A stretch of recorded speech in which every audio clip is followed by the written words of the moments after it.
Hello दोस्तों, आज हम आईसीआईसीआई बैंक का एनालिसिस देखने वाले हैं कि आईसीआईसीआई बैंक रिसेंटली कैसा परफॉर्म कर रही है और इसका जो करंट बिजनेस कैसा चल रहा है या कैसा प्रॉफिट है, वो सब आज हम देखेंगे। अगर हम मार्केट कैप की बात करें तो करीब देखें तो 9,25,000 करोड़ के आसपास है। और एग्जैक्ट फिगर देखें तो 9,25,788 करोड़ है।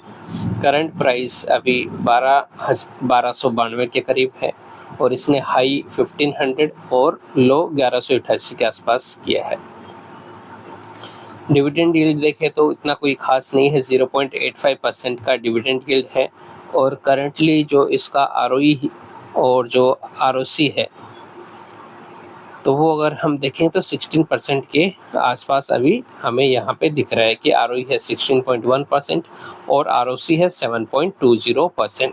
वहीं पे इसका करंट जो फेस वैल्यू है शेयर का वो है 2 का फेस वैल्यू है और जो पीई है अभी 17.1 पे है।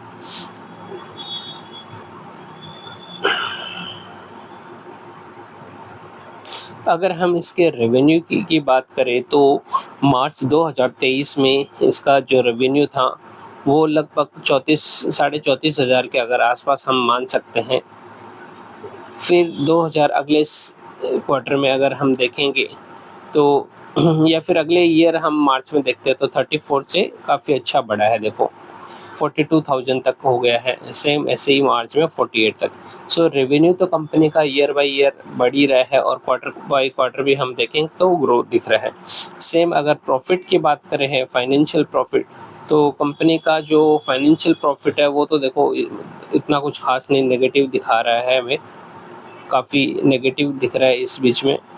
और जो कंपनी का नेट प्रॉफिट है वो पॉजिटिव दिख रहा है। तो नेट प्रॉफिट अगर देखेंगे तो 10,000 था 2023 में और वहीं पे मार्च 2000 में 12,000 के आसपास बढ़ जाता है और फिर सेम अगले अगर साल में देखें तो 14,000। तो नेट प्रॉफिट तो कंपनी का बढ़ ही रहा है। और अगर हम करंट अभी की बात करें मार्च 2024 में ये जो रेवेन्यू है वो बढ़ की 49,594 करोड़ के आसपास आ गई है और जो नेट प्रॉफिट कंपनी का है वो है 15,681। ओके, ये हमारा अगर हम देखें तो रेवेन्यू पिछले और नेट प्रॉफिट भी देखेंगे तो पिछले क्वार्टर से अभी बढ़ाई है। पिछले क्वार्टर में लगभग 13,481 के आसपास था और उससे बढ़कर भी 15,681 हो गया है। तो अगर हम यहाँ पे और अगर हम डिटेल में देखें तो वो कंपनी का जो 2019 से देखें, 2019 में जो नेट प्रॉफिट था वो अगर हम देखें तो यहाँ पे 5,689 के आसपास है, 5,689 करोड़ है। फिर मार्च अगले साल में 11,000 के आसपास प्रॉफिट बढ़ता है, 20,000, 26,000 इस तरह से। तो अभी तक 2026 में अगर हम देखें तो ये 57,000 करोड़ का प्रॉफिट लगभग हो गया है। वहीं पे जो अर्निंग पर शेयर है वो भी काफ़ी अच्छा ग्रोथ करते हुए दिखाई दे रहा है। कंपनी का जो अर्निंग पर शेयर जो था मार्च 2018 में जहाँ पे 12 रुपये था, वहीं पे आज बढ़कर 75 रुपया के आसपास आ गया, 75.71 रुपीस हो गया है। वहीं पे अगर कंपाउंडेड सेल्स ग्रोथ देखें कंपनी का तो 10 साल में, पिछले 10 सालों में 13% से बढ़ी है, 5 साल में 17% और करंट ईयर 5%। करंट ईयर में सेल्स इतना ज़्यादा नहीं है। हालात हमें पता है कि 1-2 साल से करंटली मार्केट काफ़ी एकदम से एक सेम स्टेट में चल रहा है, कुछ ग्रोथ कहीं पे भी दिख नहीं रही है, तो इसकी वजह से यहाँ पे हमें कम दिख रहा है। सही वहीं पे अगर हम प्रॉफिट की बात करें तो 10 साल में 18% से बढ़ा है, 5 साल में 24 और करंट 6% से। वहीं जो स्टॉक का प्राइस है 10 साल में 19% से बढ़ा है और करंट ईयर में 11% -11% से घटा है। रिटर्न ऑन इक्विटी देखें तो 14% है, 10 साल का अगर एवरेज है, 5 साल 17 और लास्ट ईयर 16% इसने दिया था।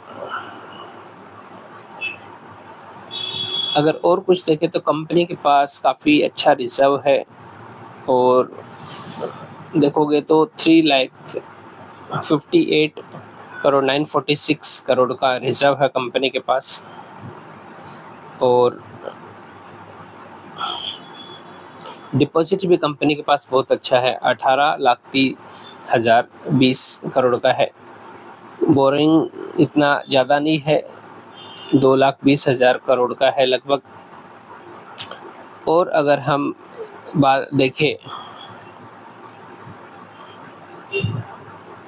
अगर हम यहाँ पे देखें तो कंपनी के अगर हम एफआईस और इनका अगर देखें तो 2023 में जहाँ पे एफआईस 44% शेयर होल्डिंग पे थी, डीआईएस के पास 45%, गवर्नमेंट के पास 0 और पब्लिक के पास।